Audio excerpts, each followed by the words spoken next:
हिंदू जो भारतीय जनता पार्टी के लोग हैं वो दाढ़ी बढ़ाकर मूछ छीलकर वहाँ जाके हिंसा कर रहे थे। वो भाजपा से बाहर निकले तो अपने आप को मुख्यमंत्री समझने लगे, फिर खुद को सौदागर बना लिया विधायकों का। मेरे पार्टी में चंपैदा जब तक थे तब तक झारखंडियत की बात थी। अचानक 4 महीने में झारखंडियत समाप्त हो गई। चंपैदा और बाबूलाल जी दोनों घर से निकल के घर वापसी कर अभियान चलाए हुए। अरे चंपैदा भी किस कारण से कर रहे हैं सब काम वो हम लोग को मालूम है। 4 दशक का राजनीतिक जीवन व्यर्थ हो गया 4 महीने में।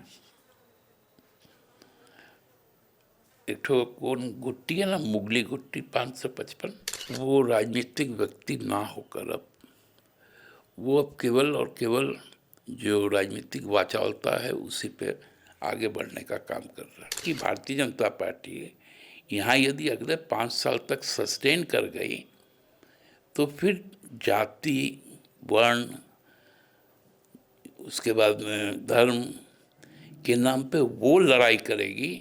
सत्ता और वोट बैंक के खातिर जेएमएम ने झारखंड को कांग्रेस के साथ मिलकर बारूद के ढेर पर खड़ा कर दिया है। दरअसल ये आरोप राज्य के नेता प्रतिपक्ष बाबूलाल मरांडी का है। इसी का जवाब हम लेने आए हैं सुप्रियो भट्टाचार्य जी से। सुप्रियोदा, बाबूलाल जी ये कह रहे हैं कि आप लोग वोट बैंक के लिए किसी भी हद तक जा सकते हैं। झारखंड को मुर्शिदाबाद बनाएंगे, झारखंड को बंगाल की तरह ले जाएंगे। उन्होंने एक संगीन आरोप लगाया सरकार पे कि सरकार तो बांग्लादेशी घुसपैठ की जांच रुकाने के लिए सुप्रीम कोर्ट तक चली जा रही है। ये बहुत दुर्भाग्य की बात है। देखिए, बाबूलाल मरांडी जी हमको लगता है कि हर तरह से मानसिक संतुलन खो बैठे, क्योंकि जो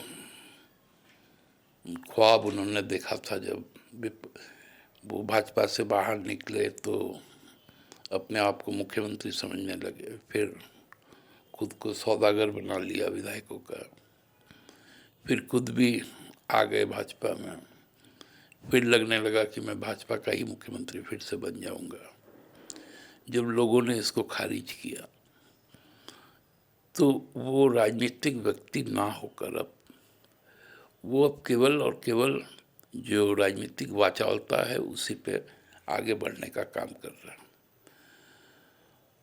उनको मालूम ही नहीं है कि हमारे देश का स्वरूप क्या है, हमारे राज्य का स्वरूप क्या है। इसलिए हमको लगता है कि बाबूलाल जी जिस तरह से अभी बातें कर रहे हैं ये बातें सही नहीं हैं। बोल रहे हैं सरकार भी तो मानी। कोर्ट ने रिलीज़ किया, एक बांग्लादेशी दुमका कोर्ट में बंद था जेल में। तो जब एक आ सकता है, एक के अलावा भी और भी आया होगा। आपने आनन फानन में एसपी और डीसी से दबाव डाल के दिला दिया एफिडेविट कि कोई बांग्लादेशी नहीं। जांच होने में क्या दिक्कत है? ऐसे भी जेएमएम तो 1932 मांगती है। जांच करने में कहाँ कोई, हम ही ने तो जांच का आदेश दिया। तो बोले सुप्रीम कोर्ट जाके रोकवा दी है हेमंत सरकार। किसने कह दिया उनको? ये कौन सा भ्रम फैला रहे हो? बांग्लादेशी है या नहीं है, वो जो भी उसका जांच है वो भारत सरकार का जो गृह मंत्रालय है वो जांचने के उपरांत उसको आधार कार्ड देता है। तो उसमें तो राज्य सरकार का कोई है नहीं उसमें। लेकिन वो कह रहे हैं कि जेएमएम के संरक्षण में मस्जिदों में मदरसों में बच्चे रह रहे हैं और वहाँ पे आधार कार्ड तैयार किया जा रहा है, बांग्लादेशियों का आधार कार्ड तैयार किया जा रहा है फर्जी। और नहीं तो बंगाल के मुर्शिदाबाद और 2-3 जगह से वो बता रहे हैं कि वो लॉन्चिंग पैड है, वहाँ पे आधार कार्ड राशन कार्ड बन जा रहा है, वोटर ID। अब बाबूलाल जी को इतना सब कुछ मालूम है तो क्यों नहीं पुलिस के साथ शेयर करते हैं?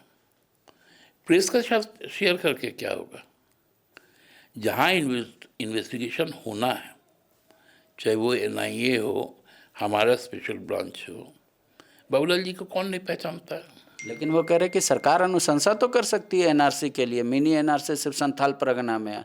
NRC क्यों होगा? जस्टिफिकेशन क्या है उसका?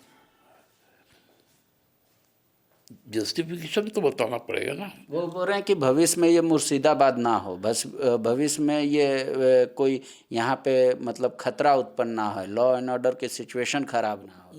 मुर्शिदाबाद में क्या हुआ है? बोले वहाँ भी हिंदुओं को मार के भगाया गया है। ऐसा गलत काम करने वाले लोग अभी पकड़ में आ गए हैं। सब सीमांचल के हिंदू जो भारतीय जनता पार्टी के लोग हैं, वो दाढ़ी बढ़ाकर मूछ छीलकर वहाँ जाके हिंसा कर रहे थे। बंगाल पुलिस ने पकड़ा, 22 आदमी को पकड़ा, जेल भेजने का काम किया, और सभी हिंदू निकला। वहाँ के शुभेंदु अधिकारी तो आरोप लगाए कि राज्य सरकार की पुलिस निकम्मी हो गई है, वो हिंसा को रोक नहीं पा रही है, इसीलिए कोर्ट के पास गए थे वो सीआरपीएफ और पैरामिलिट्री लगाने का, और कोर्ट ने उसका इजाज़त दिया था। अरे भैया, आप बंगाल को लेकर चिंतित हैं। बोले नहीं, हम झारखंड को लेकर चिंतित हैं, भविष्य में ये बंगाल हो सकता है जेएमएम और कांग्रेस की वजह से। पहले से बंगाल रहा है, बंगाल प्रेसिडेंसी में रहा है। यहाँ का संस्कृति बांग्ला संस्कृति के साथ मेल खाता है। भुला गए क्या ये सब? तो इसलिए देखिए, भ्रम ना फैलाएं। बांग्ला भाषी भारतीय है, बांग्ला भाषी बांग्लादेशी नहीं है। वो उन्होंने एक और मुद्दा उठाया कि संथाल के बाद अब कोल्हान में भी बांग्लादेशी घुस रहे हैं। उन्होंने चकुलिया का एक उदाहरण दिया, बोला उस गांव में एक भी मुस्लिम परिवार नहीं है और वहाँ 3000 लोगों का आधार कार्ड बना मुसलमानों का। वो कैसे हुआ? ये स्पेशल खुफिया जानकारी उनको, उनके समकक्ष के एक नेता है जो पूर्व मुख्यमंत्री है, वो तो घर वापसी करा रहे हैं चंपईदा बहुत लोगों का, जिन्होंने धर्म परिवर्तन कर लिया था। घर से निकल के कोई घर वापसी करता है क्या? घर से निकल के घर वापसी मतलब ये और बाबूलाल जी दोनों, चंपईदा और बाबूलाल जी दोनों घर से निकल के घर वापसी कर अभियान चलाए हुए। अरे चंपईदा भी किस कारण से कर रहे हैं सब काम, वो हम लोग को मालूम है। लेकिन उन्होंने प्रेस कॉन्फ्रेंस किया, राज्य के पूर्व मुख्यमंत्री हैं, बहुत सीनियर लीडर हैं, झारखंड आंदोलनकारी रहे हैं। वो कह रहे हैं कि अगर आज हम लोग सचेत नहीं हुए तो ना आदिवासी बचेगा ना आदिवासियत बचेगी। वो तो इल्ज़ाम लगा रहे हैं सरकार पे। अच्छा, तो उनके राजनीतिक जीवन लगभग वो भी 4 दशक का राजनीतिक जीवन है। 4 दशक का राजनीतिक जीवन व्यर्थ हो गया 4 महीने में। एक ठो कौन गुट्टी है ना, मुगली गुट्टी 555। हो सकता है आपकी पार्टी में हो तो वो नहीं बोल पाते हो। कौन बात को छोड़े थे वो कि अब बोल रहे हैं? मेरे पार्टी में चंपईदा जब तक थे तब तक झारखंडियत की बात थी। अचानक 4 महीने में झारखंडियत समाप्त हो गया, तो ये तो चिंता का विषय है ना। हम लोग को तो ये चिंता का विषय है कि भारतीय जनता पार्टी यहाँ यदि अगले 5 साल तक सस्टेन कर गई तो फिर जाति, वर्ण, उसके बाद में धर्म के नाम पे वो लड़ाई करेगी। इनके एक सांसद हैं, वो झारखंड को बांटने की बात करते हैं। वो बोलते हैं कि चीफ जस्टिस दंगा करवाता है। इन सब चीज़ों पे पहले उनको बोलिए मंथन करेंगे। बाकी राज्य की चिंता के लिए लोगों ने हम पर दायित्व दिया है, हम लोग समझते हैं अपने दायित्व को, उनको भी सुरक्षित रखेंगे और पूरे झारखंड को सुरक्षित रखेंगे।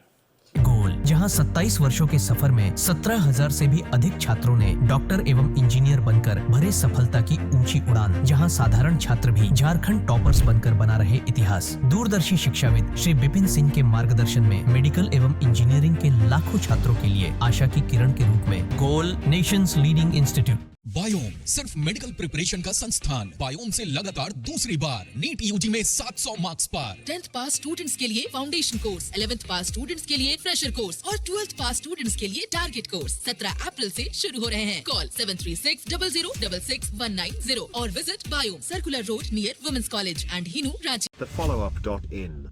Like. share, and subscribe. www.thefollowup.in